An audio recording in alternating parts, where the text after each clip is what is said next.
Since we were in high school, you knew I'd eventually leave Trinity Falls. Yes, you and Ian had that in common in high school. But Ian eventually came to his senses. He moved back 2 years ago. Vaughn rolled onto his back. Suddenly, the mood was gone. Benita lay on her back as well. The late afternoon sun penetrated Vaughn's cream Venetian blinds to illuminate his dark wood bedroom furnishings. I guess it depends on your point of view. From my perspective, Ian lost his mind. No, he lost his father. Vaughn's retort was muted. That's when he realized the rat race wasn't for him.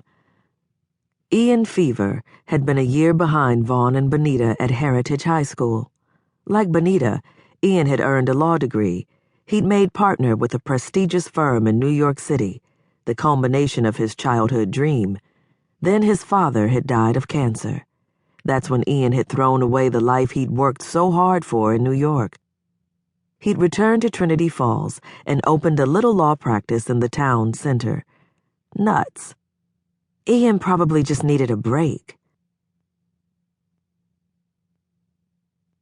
Benita had known Ian's father. Paul Fever's death had been a great loss for the community. She could only imagine how devastating it had been for the Fever family. He didn't have to move back to Trinity Falls. You sound like your parents. What happened to the college student who spent her Christmas breaks and most of her summer vacations in Trinity Falls? Vaughn was right. Benita's parents had been very vocal about hating Trinity Falls. They'd had their reasons. Nothing to do, nowhere to go, nothing to see, no one to talk to. As soon as she graduated from college, her parents had moved to Alexandria, Virginia. Benita had followed them before moving on to L.A. It was probably natural that she'd adopt at least some of their attitudes. But unlike her parents, she didn't hate her hometown. She just wanted more.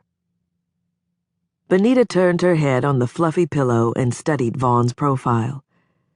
The softness of youth had hardened into the strong, determined lines of adulthood, complete with an attractive goatee.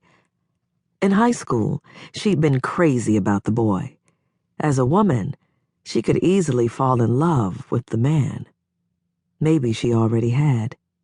But how foolish would that be if she wanted to build a life in L.A. while he stubbornly remained in Trinity Falls?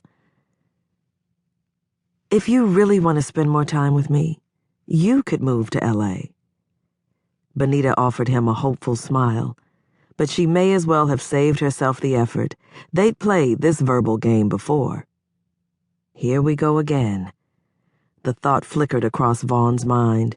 His sigh was long and deep. Why did they keep rehashing this debate? Trinity Falls is my home. We could be happy in L.A. You mean you could be happier if someone you knew was with you? Vaughn searched Benita's hazel brown eyes, noting the midnight ring around the irises. There's a town full of people you know and who know you right here. You've given Los Angeles 3 years, Benny. If you're not happy there, it's time to come home. Benita's eyes widened. What makes you think I'm not happy in L.A.? I've visited you 6 times.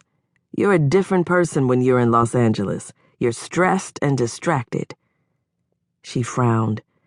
I thought you enjoyed visiting me. Vaughn shook his head against the pillow. I want to be with you. But when we're in Los Angeles, you're mentally somewhere else. You're checking emails, texting, or answering 100 calls a day. And when we're out, you're less interested in us than in who might see us. Benita seemed to become more tense with every accusation Vaughn aimed at her. I didn't know you felt this way. Vaughn lifted her chin. He held her troubled gaze. Didn't you? If you want to get to the top, you have to be willing to put in the time.